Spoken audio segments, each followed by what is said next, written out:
everybody. Welcome to this particular webinar on building a platform of trust.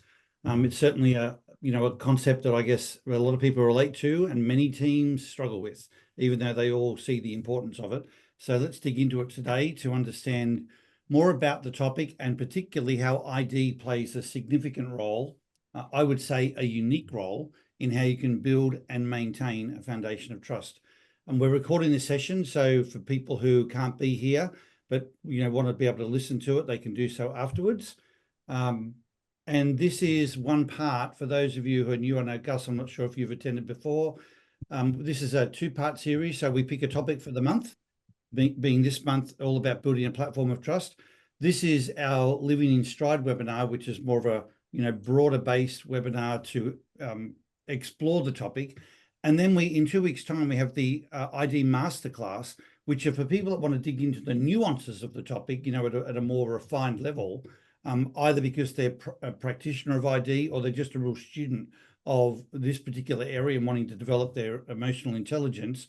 We dig into more the nuances and applications of this topic specifically, and that's much more of a discussion, an interactive discussion where people bring their questions and use cases. Now, we do have some questions today already submitted, and I'll try and address them during the webinar.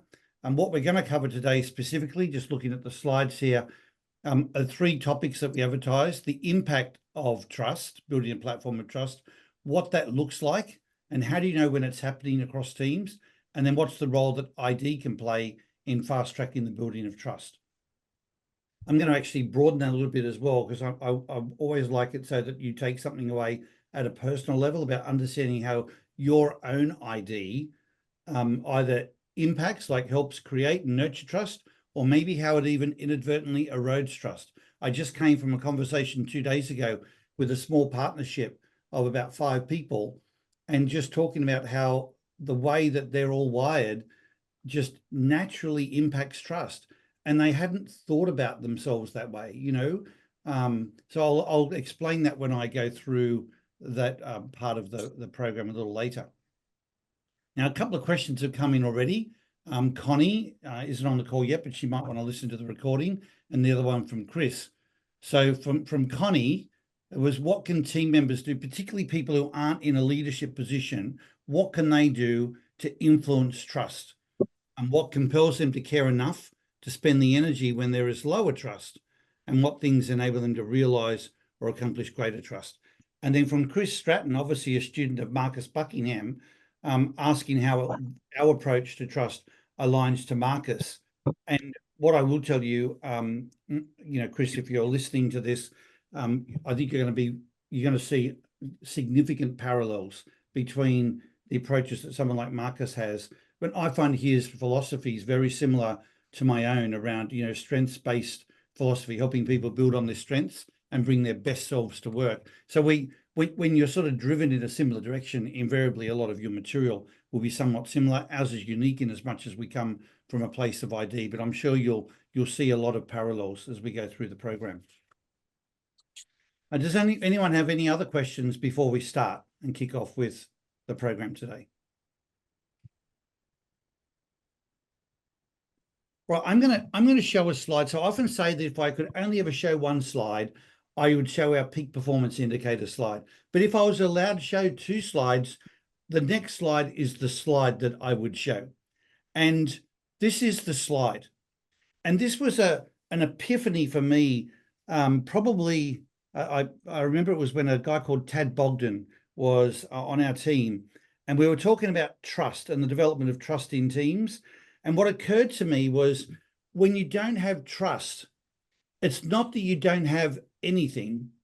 In the absence of trust is suspicion. It's like the other side of the trust coin. And what was really interesting was that the default behavior in teams, and this is a big call, but I've seen it time and time again, the default behavior in teams is one of suspicion, not trust. So even if you have 12 people on a team, all very trustworthy and trusting individuals, and you put them into the melting pot called a team, the resulting dynamic is one of suspicion, not trust. So 1 plus 2 plus 3 trust and so on doesn't equal trust. It equals suspicion. And I think that is almost like an overwhelming thought to get your head around. Because when you come to the table thinking that you're trustworthy and a trusting person, and you see that in your colleagues, you would naturally expect that the resulting dynamic is one of trust. But actually, it's always, and underline always, it is always one of suspicion. And I think between our natural differences that we bring because of our IDs and because of our various insecurities, which are our onion skins, but our insecurities and our ego, we inadvertently misinterpret the way that people show up, and we assign motives to what they're doing that maybe aren't quite true, or specifically are not true. And what happens is, if you look at this diagram, it results in the dynamic of the team going south, this south axis here. So when people start off and they form a team, they invariably jump to conclusions about why people do or say the things they do. And you get to a point where the resulting impact is passive aggressive behavior. People just think, well, there's no point saying anything. So they don't say it to their face. They think it, they feel it, they might say it privately, but you don't have that open candor in the team. And then that just leads to people going, you know what, I'll do my own thing. It's just easier to do my own thing. So invariably you build these silos or walls in a team, and either the team fails or it fails to optimize. A lot of times people don't achieve the objectives, but they find what they have succeeded with. They declare victory, but it's a suboptimized outcome. Anytime you have a team that builds trust and succeeds, it's always because they did something specific to build the trust. Now, sometimes it happens coincidentally. It was still a specific event, but they may not have intended to build the trust. But invariably, there's an inflection point. Sometimes it's a crisis, but invariably it's a role that we play. And that's why I say here, there's an inflection point. I've got link up, but link up being ID, where when people take the time to learn about themselves and each other and the way they're each wired, there's a light bulb that goes on where people feel like they get each other. And that starts, and I'll say starts, to build a foundation of trust. It's not all that's required. But once you start to have trust, you can then have real conversations, and having real conversations is the key to the ability of a team to collaborate on all topics, not just the topics that are comfortable and nice to have, but even the harsher or tougher conversations are the ones that need to be had. And when you study winning teams, as I've done, and you look for the X factor on what's the difference between a winning team and those that fail to optimize, a crucial ingredient is the ability of that team to collaborate on all fronts. And when you dig under that and say, why were they able to do that? It's because of the trust that they had built within the team. And it normally comes back to a specific either event or series of events that they went on in order to build that trust. I do find that there are a lot of teams that say they have trust because they've worked together for a long time. They know each other. We all get on well. We all like each other. We all trust each other. And I would say to you, when you apply the trust test, which I'll talk about in a minute, they don't have trust. They have a superficial level of trust, but they have more camaraderie than they have trust. I even remember one of our consultants one time joined our team, and he'd spent about 15 years in the military. And he said the thing in the military is we all have each other's backs. Now, and that happens to be one of the principles that, to mention Marcus Buckingham before, it's one of the things he talks about with trust, that you have each other's backs. But this webinar today is specifically about building a foundation of trust. So I think of trust as like the table, and then there's the foundation is what are the legs that are holding that trust up, that are holding that table up. Because this guy in the military said we had trust because we were all there for a common reason. But it was interesting, Paul, there were times when things went south, we did question each other. We started to, that trust got shaky. In the most trying times, it can be unraveled if those legs of the table are not solid. And so the challenge for me then was, well, what are those legs of the table? What are the things that help hold the table up? And I'll dig into them in a minute. When I mentioned before about how do we know that it's trust and not camaraderie, what do we look for? What I would call the trust behaviors. These are the things that you look for. And we've tested these over, I think we put this model together, I'm going to say it was 10 years ago, about 2014. We call it the y-axis that you see there at the top of the screen. And one of the things we found was that a team has to make a decision, like they make a commitment to each other to assume positive intent. That is just crucial that they sign up to that, because as humans, it's so easy to default to skepticism, suspicion, and, even though we say we want trust, in the trying times, it's easy not to go there. And when you have it as a protocol in a team, not only does it mean that you honor it, but it means that your colleagues will call you out on it. Now, as a verifier, my natural instinct is to be more suspicious than trusting. That's my instinct. So even though I can promise to assume positive intent, without thinking, my instinct is going to take over at times and make me doubt and be suspicious of somebody. And it's incredibly valuable to me when one of my colleagues, and it's happened a lot, will say, Paul, are you assuming positive intent? And I'm like, thank you. No, I wasn't. And so having a foundation of this principle of assuming positive intent means that it's a leg of that table that helps hold up the trust, even in the most trying times. Another behavior that you'll see is curiosity rather than criticism. So instead of jumping to that conclusion, you say to someone, it didn't sort of make sense to me. Explain more, tell me more. Where were you coming from? Person goes, well, funny you ask, because what I was thinking was this. And then they're not coming from a dark place. But unless you come to the table with curiosity, your questioning might cause them to shut down. So having curiosity in the team as a behavior rather than criticism is important. An important one is having the same conversations inside the room as outside the room. This to me is the ultimate test. So last week, one of our consultants was working with an executive leadership team, and they said, we can skip over a lot of the ID work because we already have pretty good trust. We've worked together for a while. We know each other well. We like each other. We respect each other. And the trust is there.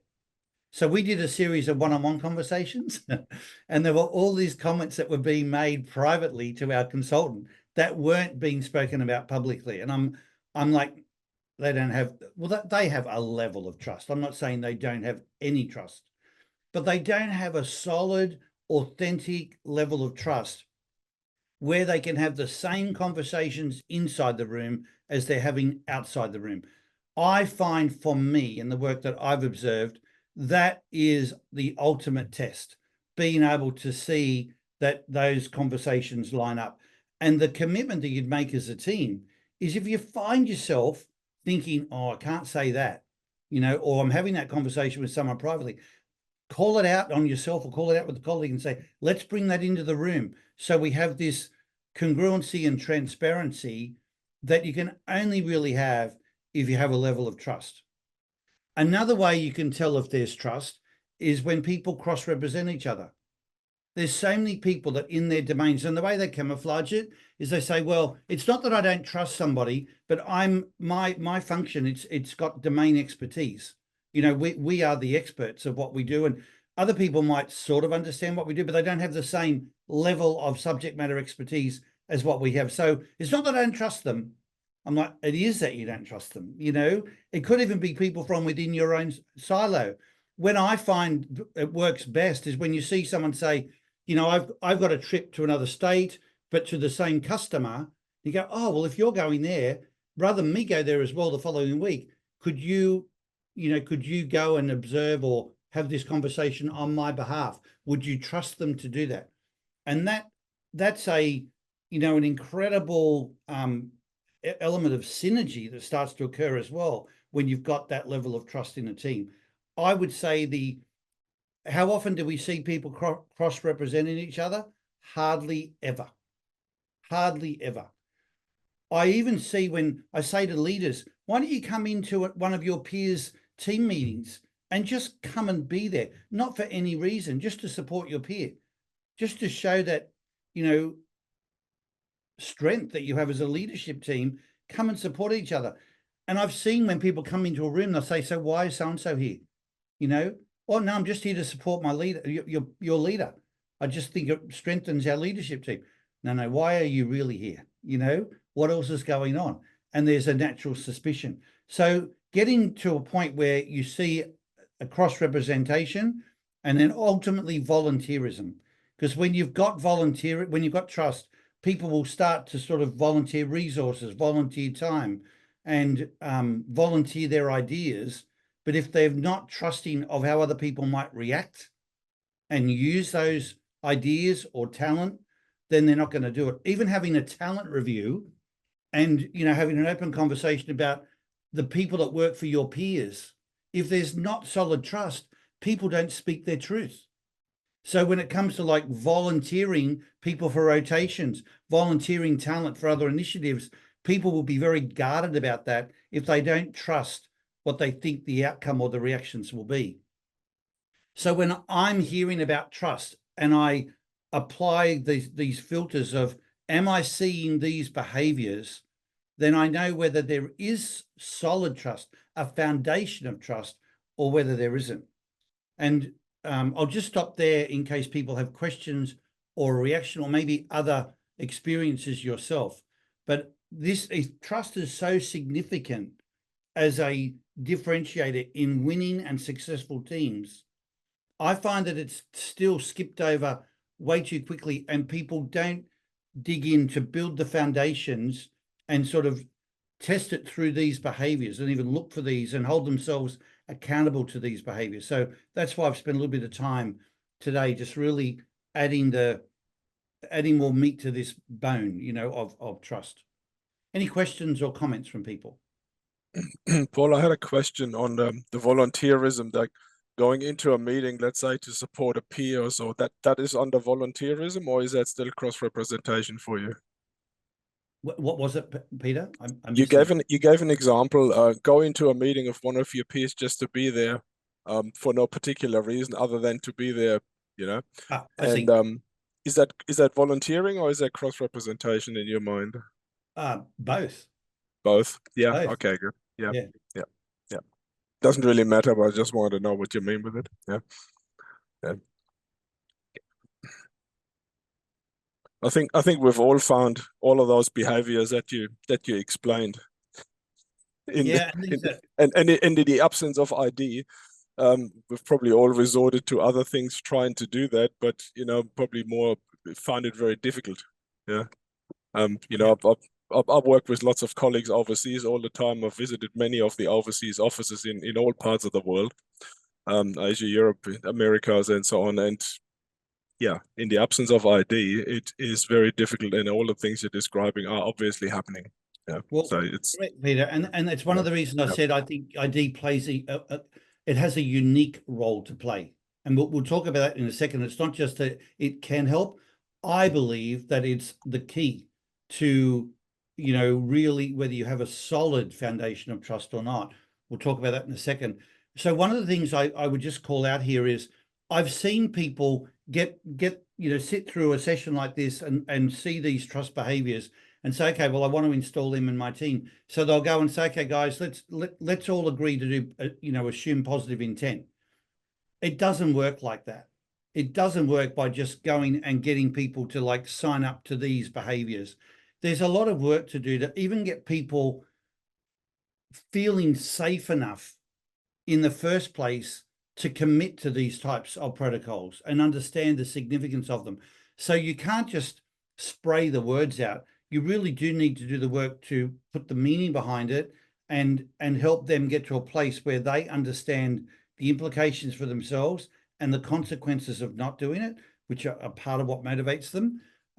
So there is a body of work to be done to really build and nurture the trust and these behaviors within a team. And I will in a minute talk about the 4 different trust protocols, the 4 legs of the table that hold up these behaviors. First, what I thought might be helpful to lead on from what Peter was saying is the role of ID in this space. And I've just put some text in here because I'm aware we're sending the slides out to people who aren't on the call. But the very first thing, and this is so important, is that this is the unique part of ID. When people feel that someone else understands the way they're wired, and there's that feeling that someone gets you, it disarms you. That self-preservation mechanism that makes you on guard all the time with what you say or how you interpret others, it starts to relax. And you feel that you can be much more open. You feel safer to be more vulnerable, more authentic. And that gives you the lever to be able to broach into the more real, challenging conversations that you'd otherwise deal with privately or in a passive-aggressive way. The second way that really helps is that it shows you how to be in stride yourself. And if you're not in stride, and this is key, when I said before, you can't just wave up the behaviors and expect people to get them. If people aren't in stride, they can't be trusting. They're so preoccupied with their own stuff, whether that's insecurities, whether it's anxieties, whether it's the search for meaning and purpose and fulfillment in their own life. They're not thinking about you and how they come across and how they project. They're thinking about themselves. And so until you get on our peak performance indicator scale, until you get to like an 8, 9, or 10, you're more worried about what's going on inside you, not the external, how you're interpreting other people, how you're showing up to other people. So, and whether you're then got the ability or the confidence and courage to speak your truth. So this concept of being in stride is fundamental to you being able to show up and be trusting and aware of how you're impacting other people in regards to their trust of you. That's a really unique component of ID. And the third piece is it in helping you understand others, it allows you to better interpret other people. So you know, there's that feeling that you get them, you're showing up in stride, and then when they do say things, it's why we, for example, even on these webinars, you see a lot of us have got our ID next to our name, because when each of us speak, those of us who are more skilled in ID, we hear the question differently, don't we? We don't just hear it as a question. We go, oh, I see what you mean by that question because you got that ID. If someone asked the same question but with a different ID, it would land slightly differently. And that's a unique proposition of ID in this trust space. So there are three significant components of where the ID plays out. Now, there is a more personal way that ID plays out. If we get it down to your specific ID, and we will shortly, and in our ID masterclass, for sure, we will unpack what are the different ways that your ID influences trust, builds it and erodes it. And it's true for all IDs, for all 4 instincts, and for all 8 directions. We'll dig into that as well. Are there any questions on the ID component before we move on?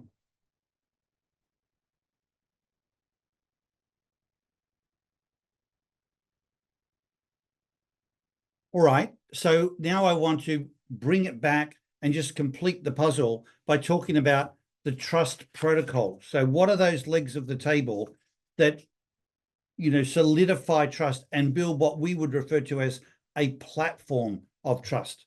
And these are the 4 things. You've got to be in stride. So you've got to have a high peak performance indicator score, an 8, 9, or 10 out of 10. There needs to be an agreement, and whether it's a team or whether it's in a marriage, you know, assuming positive intent and not jumping to conclusions about where the other person is coming from, negative conclusions, that's really important. Staying curious, and I would say I've highlighted B and D, because they're the 2 probably that are hardest. I see teams struggle with these the most. Assuming positive intent consistently, and even when it's tough to do, committing to having the same conversations inside the room as you're having, I should have put that the other way. Sorry, I worded that incorrectly. Having the same conversations inside the room as you're having outside the room. That's what will hold up the foundation of trust. And the reason we think of them as protocols is they've got to be things that you can hold each other to account on. And so you can say to someone, we're talking about that privately. Let's make sure we talk about that in the room.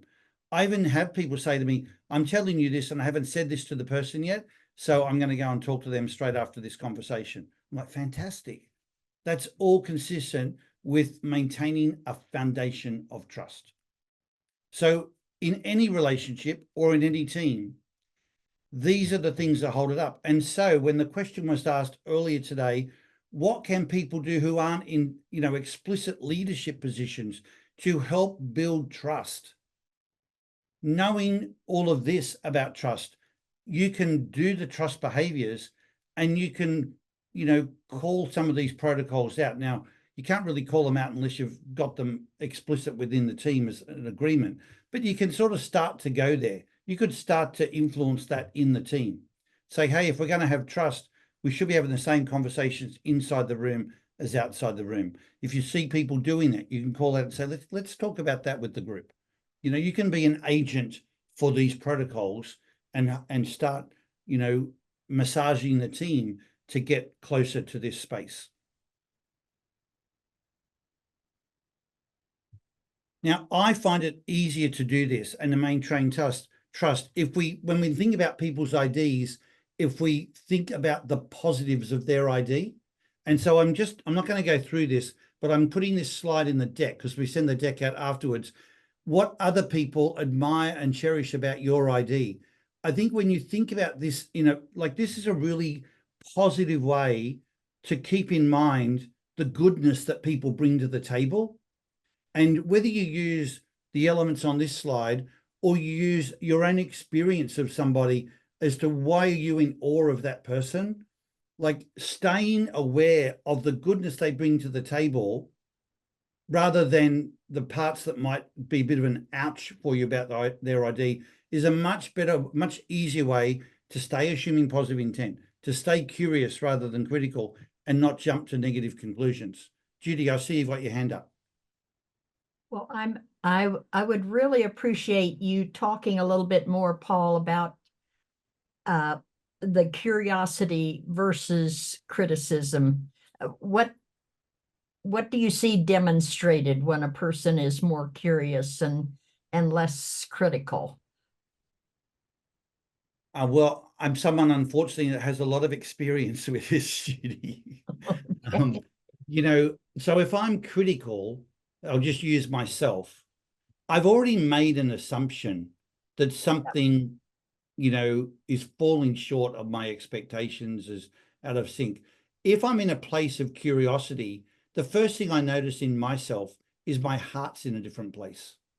My heart's in a place of like, I've got my arm, metaphorically, I've got my arm around them,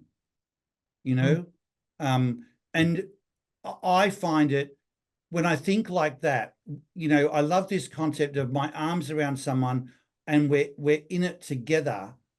That changes the game for me. And even if I ask the same question, when I've got a different emotion inside me about it, and in my head, I'm thinking my arms around the person, we're in this together, my question's going to land differently. It's probably going to have some humor in it, but it's going to have a more futuristic, thing of, come on, let's go. We're in this together. What can we do differently for the future? As opposed to, why did you do that? We should have done something differently. It's got more of a judgment about the past, I would say that's for myself. I'm sure there might be other people on the call that can add to this as well. How do they do curiosity rather than criticism? For me, it's very much a tell me more, and with a blank mind of what their answer could be, instead of I've already got something happening in my mind. Anyone else got something I'd like to add?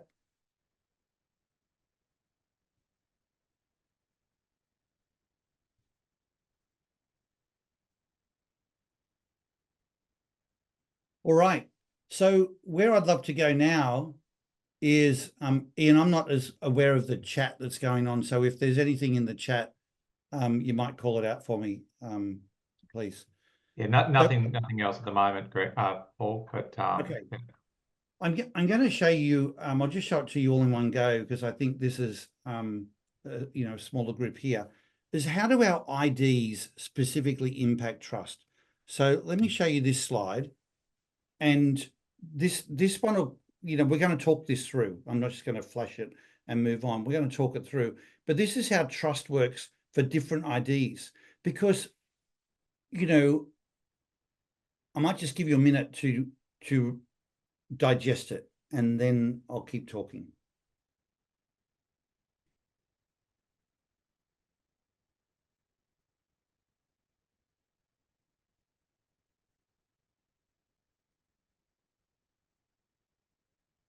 So I'm going to start with the verify drive, because there is, if you think about how society has shaped the way trust works, let me ask you, is trust immediate, or do you have to earn trust? What does society say? You've got to earn trust. Wouldn't you say that's how I grew up? You got to earn trust. Yes. You don't just get trust. Well, that's because the people preaching that stuff are verifiers, probably. And with verifiers, you're right, you've got to earn trust. But the big breakthrough insight is that half the world is driven to avoid that instinct, which means half the world avoid verifiers, absolutely give total trust, unequivocal, 100% trust from the get-go. You've either got it or you don't. The challenge isn't about earning it. The challenge is about keeping it. And there's a lot of verifiers that don't believe that's true. You know, they go, no, you can't. It's just impossible to be trusted to that level from the get-go. And you talk to any avoid verify and they go, is there any other way? Right. Now, it doesn't mean they're stupid and they trust everybody willy-nilly. They have a gut instinct, that sense of knowing. If they don't have, if their gut says don't trust that person, then it's going to be 100% not trusting that person. But if they hire them or in a relationship with that person, the default position for them is trust, 100% trust. So I think of the example of someone coming on to be your bookkeeper. If that person's coming on working for a verifier, they'll probably give them, you know, one little bit of rope today, like they might give you the work to do, but they won't give you the passwords to the bank account. And then they might, you know, once they get to trust you a little bit more, they might give you access to some of the accounts, but not the passwords, you know, and eventually when they've built all of this trust, then you get the passwords. But an avoid verifier on day one would say, here's everything. This is how it rolls. Like, you're here to do the job. If I didn't trust you, I wouldn't have given you the job. Here's everything. Your challenge is to keep that level of trust because it's all or nothing. And one of the things that obliterates trust for avoid verifiers is when they're not trusted, you know, like, because they give it 100%, but they need it reciprocated. And when they don't get it in 100% at that 100% level, well, then what's wrong? You know, that brings suspicion right away, and they're not a naturally suspicious person. So I think it's just the verify drive itself has a lot to do with the shaping of trust in teams. And you'll see there's 3 other instincts, and we talk about trust to do with those as well in a minute. But I think the element to do with where you fall on the verify axis has, I don't know, I feel like it's got more weight than the other 3 drives. And I may well be wrong on that, but I just see that this trips up trust all the time. There are just that partnership meeting, I said I'd come back to it, of 5 people that I was in a couple of days ago. One person was a verifier. And when she asked questions, even of other verifiers, it's landing like she doesn't trust them. And she's like, it's got nothing to do with trust. I'm just asking so I understand. And I'm like, I know. They don't know. They're thinking, why are you asking? Because I've got it under control. Why do you need to know? They didn't understand the connection between their role and hers. So their natural reaction, even though they're trusting and trustworthy people, is like, why are you asking? It starts to erode trust. And just being aware of their ID differences was a light bulb experience. And like, oh, so when she's asking questions, it's not about me, it's about her. That's right. Oh, that changes the game. It's as simple as that. And I think it's really powerful for verifiers to understand how them being their natural selves, not coming from suspicion, not doing anything other than asking a question, can erode trust. I've shared this story before, but I had someone one time ask me whether they said, how did you think my presentation went? And I thought they wanted my, feedback from like at an advanced level, right? So I'm thinking, how do I answer that question to really give them value? And they just said, "Oh, don't worry, you've already answered it," and walked away. And I'm like, oh my God, just me even taking time to think eroded the trust that they wanted an immediate reaction as an avoid verify. They were strong improvisers as well. That sort of doubled it down. But that was a big aha for me. I had a lady resign from my company because her mum was in hospital and she asked for time out to go and be with her mum. And in my mind, I'd already said yes, but I didn't say yes. I was just thinking through the ramifications of like, who could I get to replace while she's taking this time off? And because I'm thinking, but I didn't say yes, she thought I was thinking, I'm considering her request. And she said, don't worry, I'm out of here. If that's the values of this company, I'm out of here. And I'm like, what just happened? And I was just thinking it through, but I didn't share that. So they're the subtle things that happen as verifiers and the effect that has even on other verifiers. But it's even more so, I think, when it's an avoid verify person we're talking to. Any questions before I move on? Oh, I just gave you a little tip from the rest of us about that. If you just said something like, great question, or just give us something, man, so that we know. Because we know, particularly if you've got it down authenticate, we're going, oh shit, where have they gone now? Right? Yeah. So just give us a little crumb that acknowledges we just said something. Well, I got to tell you, that lady that resigned, they go to the church that I don't go there as often now, but that I went to. Her husband, I won't tell you what he called me, but he came up to me and used the worst expletives on me, and I'll just say what a jerk I was. You can imagine the rest. And to this day, when I see them, I still cringe because I'm like, I wonder, and I've done my darndest to explain what was going on for me, and I still feel myself shrinking when I see them because I feel like that's how he sees me. And it wasn't at all what he, so that thing about what I said before about the idea helps people get you and all of that, that's a living example for me that I'm still aware of to this day. But that's a great example, if I might. I have a couple of those you go, well, there's someone who doesn't appreciate me. Well, there's someone who doesn't get it. Good to remember that there's times we burn people and we don't even know we burned them. That one there's a little reminder. Hey, dude, remember about this? And I think of some people, I go, well, you didn't win that one, and just be careful because you don't know how you're landing. So it hurts, but I think it's supposed to hurt. The worst part is he's probably got no idea. He'd probably be mortified if he found out. But in all honesty, he gave me a massive gift, because it's kept me on my toes on this point forevermore. And to your point, Greg, just sharing what's going on in my head, faster, is really important. And especially for someone with my ID, being a 1 in authenticate, I can live in my head. I can have all this stuff happening in my head and it's not obvious to the outside world. And so they'll draw all sorts of conclusions. And it really requires a lot of trust from that person to sort of give me the benefit of the doubt. So it was a great lesson for me. And I actually don't carry, I always have that funny feeling when I see him, but I think of it as he gave me a gift, a lifelong gift. Don't worry about him. Don't worry about him, Paul. He's probably checking your Facebook, seeing how well your life's going. So don't worry. So, That's not the story I'm telling myself. so Paul, I love Steve's comment about being a 5 would be an interesting challenge in Verify. Can you talk a little bit about that? A 5 in Verify when it comes to trust? Well, I maybe we get someone else to talk about it who is a 5.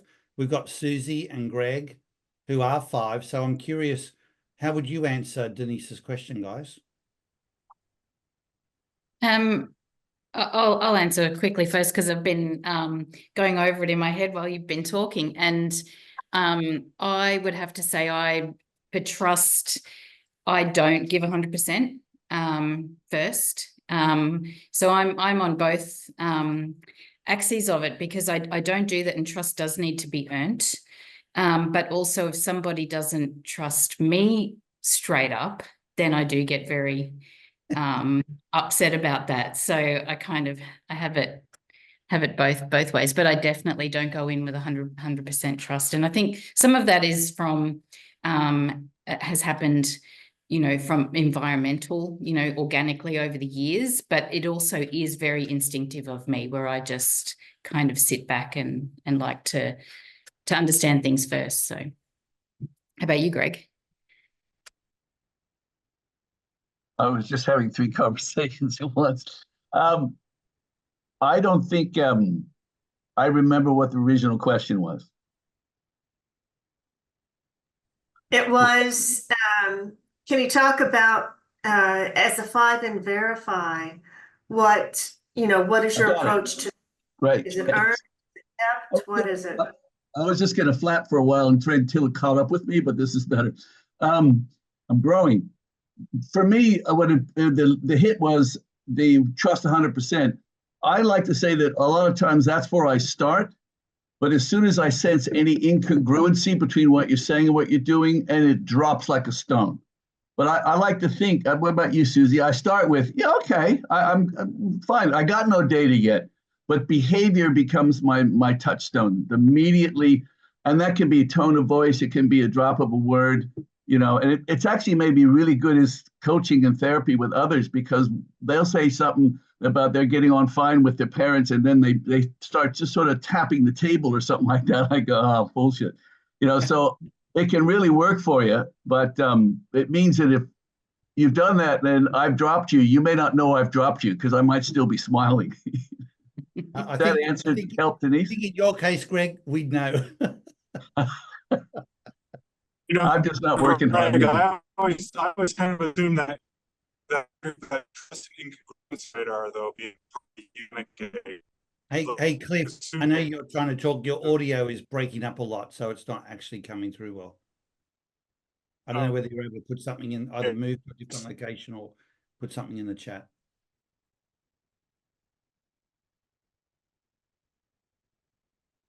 So Denise, typically with the 5, you get sort of a mixture from a behavior point of view. You get a mixture of both sides of the spectrum, but invariably, so often people say, well, I don't relate to that one so much. It's not where I'm coming from. It's not a driver in me. It'll be one of their whatever their other drivers are. Like in Susie's case, it's probably more avoid, complete, and authenticate. Funnily enough, same with Greg. I was always dubious of introducing Susie to Greg because I knew I was sort of going to get the ganging up of IDs. No, that's helpful. Thanks. It's just fascinating to hear, the different types think out loud. It's just very helpful. Right. All right. So if we think about the authenticate drive, Greg just alluded to it. The incongruency, whether it's words, whether it's our actions, it just violates a relationship. And honestly, guys, in many cases, that means the relationship is over.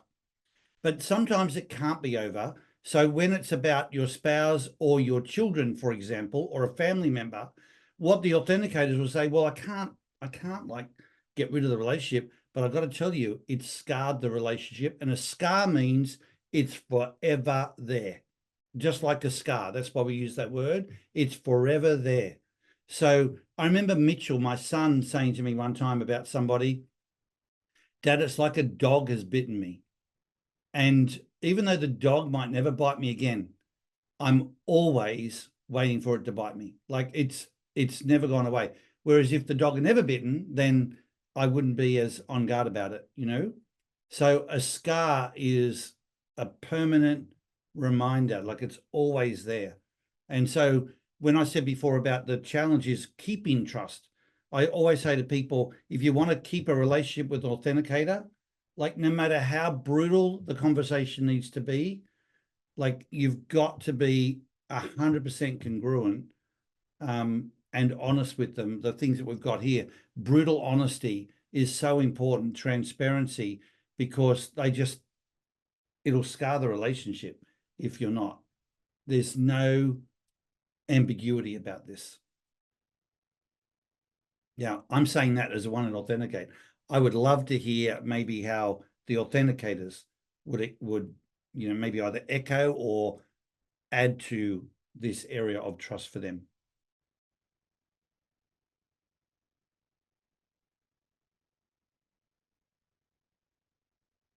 I typed that so I wouldn't have to interrupt and then you're all reading it anyway. So far.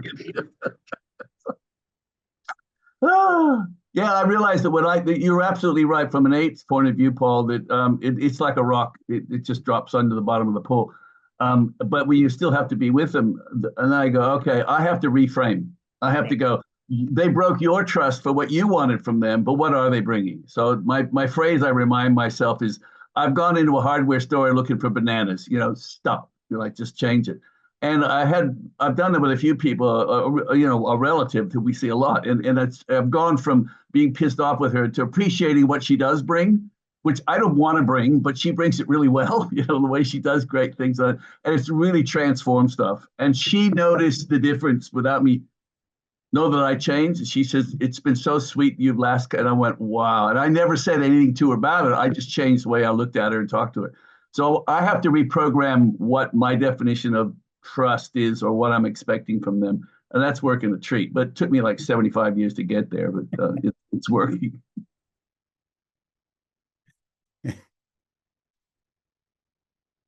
All right, on the avoid authenticate drive, this is all about what's going on under the surface. So trust for the avoid authenticates is all about, feeling this connection that you have with people around your deeper values, ideals, beliefs, and feelings. When people get that or seem interested in caring about those, that's what makes trust much, much easier to have. And when people are either ignorant of them or don't seem to care about them, it makes it almost impossible to then have trust. So that is huge. Having that benefit of the doubt, I mean, to me, the trust occurs best with people where they go, well, I know you would never have meant that, but what did you mean? That type of conversation is so like, the relationship's in a great place. That person gets total trust. So understanding that if you're the authenticator, if you want to connect with an avoid authenticator, getting to know, well, tell me more about that. I think of it like a tree and the roots that are underneath. You can see the trunk and the branches and all the leaves, but the avoid authenticator wants you to come and look at all of the roots and understand these and what they're doing. When you show that amount of curiosity and care and wanting to align with those, that's the secret key to having trust and solid trust with an avoid authenticate person. Any avoid authenticators want to add to that? Who have we got? Julianne, Tristan, Ian? Just nodding my head in agreement. I don't have much to add to it. Okay. All right. Let's sorry, Ian, you're going to say something? No, I was just about to, no, I was just doing the avoid improvise, coming in a bit late. Yeah, I just that trust the intent. I think it's that. I think the challenge for us is there's all so much goodness going on underneath, but because we don't state it, we just assume it's obvious for everyone else, and then it really hurts when people don't get it. But yeah. I think there's a big role for all of us if we want this trust with other people just even declaring what we need, you know, saying our ID, like if you're an avoid verifier, saying to people, hey, just say with, you know, with me, you've got my total trust from the get-go. Like I'm not someone that you have to earn trust from. You've got it. The challenge is keeping it with me. So if you want to keep it, always give me 100% and know that that's what I'm giving you. For the avoid authenticators, as an example, you could say to people, hey, I need, if we're going to have a really good, strong, solid relationship, I need you to really get to know me and what I care about, what my beliefs are, what my values are, what my, you know, in my case, what my leadership principles might be and how I lead the organization, how I make decisions, like where's all that coming from? What are the roots underneath the trees? Understand those if you want that solid trust with me. And I've had leaders I've worked with where I've said, who are avoid authenticate, do you know what your leadership principles are? If people were to say to you, what are the roots underneath the trees of your decision making? What are they? And a lot of people don't know what they know what they are when they're not met, but they don't know them well enough to just articulate them. And for me to do it, I've had to observe myself over time and sort of go, when do I notice myself not trusting someone and wanting to jump back in? So here's an example. Decency, seeing people treated decently is a huge leadership principle of mine. If I don't see decency in the interactions, I will absolutely jump back in. And even when I've said, I've let go, I totally trust you, I'm 100% out, you take it, and then I find myself being drawn back in, it's not about competency and their expertise. It'll be when I see the way the relationship is going is not being done with respect and decency, I'm in. And I can't help it, you know. So I know that I've observed that about myself. And if I was trying to help someone work well with me, that'd be the first thing I'd talk about.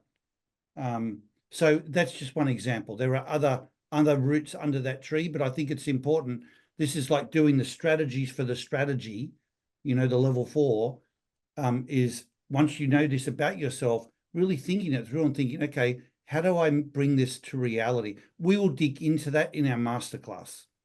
That's what I mean by getting into the nuances of, but I would say to those of you who want to do some preparation work, think about, you know, what do you need based on your ID when it comes to trust, and be specific. What are my leadership principles when I'm making decisions? What brings me undone with that? And let's bring those thoughts to the table when we have our masterclass. All right, the complete drive. So it's all about accountability. I mean, it's not doing what you say you would do from a literal point of view, but from there was a plan. I'm sure, Gus, you probably relate to this as a strong completer. When people have said, this is what they're going to do, and you can trust that it will check off and go the way they said, there's a marrying up around what the plan was or the promise and the way it plays out, that and consistently so, not just a one-off fluke, but there's a consistency around it that you can depend on. It's all about predictability, reliability, dependability. When that is there, that is what builds trust. And when it's not there, that's what erodes it.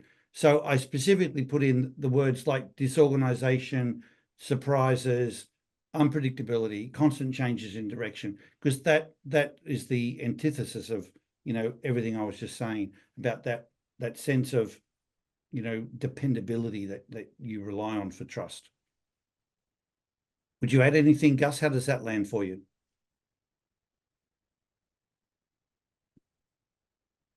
We can see you there on mute. Sorry, I should have given you advance notice that I would ask you that question. Yeah, thank you. No, that rings very, very true. Thank you. Yeah, I can see Judy nodding as a fellow completer as well. You know, I would, yeah, I can see that would be right for you.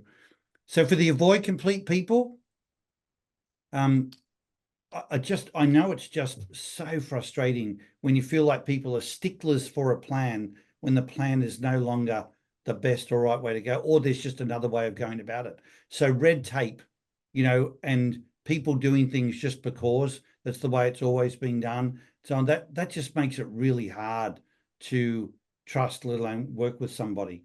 So when you see people, not so much breaking the rules, but showing initiative, you know, looking at something on the merits of its own, like on its own merits, rather than just because that's the way it's always been done. I'm thinking of a doctor, for example. This would be the metaphor I would use. When you go into a doctor and they quickly assess something and they go, oh, yes, because you've got these 5 characteristics, you've therefore got COVID, or you've therefore got ADD, or you've therefore got, instead of sort of going, what's the uniqueness about you? And I think there's a lot of people misdiagnosed when there's just, they followed a script, you know, and it makes you lose confidence in trusting that doctor when they're not wired into the uniqueness of the situation or the person. That's really critical to building trust with those people. Anything the avoid completers would add to that? I would just 100% agree with what you just said with, you know, I had an experience yesterday with a doctor, and I need to go back for a follow-up for some tests and things, and I've now booked in with another doctor. I will not go back to that doctor ever again. So she did the thing where she just looked at things and was going, oh, okay, well, I hear what you're saying, but this is, you know, like the tick box thing, and you actually fit into this category without even like anything personal about me. So I was like, no, you're done. So there you go. So true. Or any curiosity, Susie? No curiosity about me at all. Yeah, correct. Oh. Yeah, trust was done. There you go. There you go. Let's talk about improvise. I'm just conscious we've got only a few minutes left, and we can, you know, review this when we do our masterclass again. But, you know, I think of a lot of improvisers, I'm not even sure they think about trust. You know, they're just thinking about going forward, and it's all around the positive energy that when there's people that are thinking big, futuristic, talking about how we can do things, it's all positive. It makes it so much easier to trust that person. But because they don't see things as risk or going right or wrong, it's all about the energy flow. When you've got people that are really positive and enthusiastic, just that makes it so much easier to trust and work with another person. For the avoid improvise people, it is all about risk and fear. So when you see people being reckless, making snap decisions, talking things up rather than relying on the substance of what's there, like just don't talk, just let it do its own, you know, proving of its own worth, that just immediately starts to question or erode trust.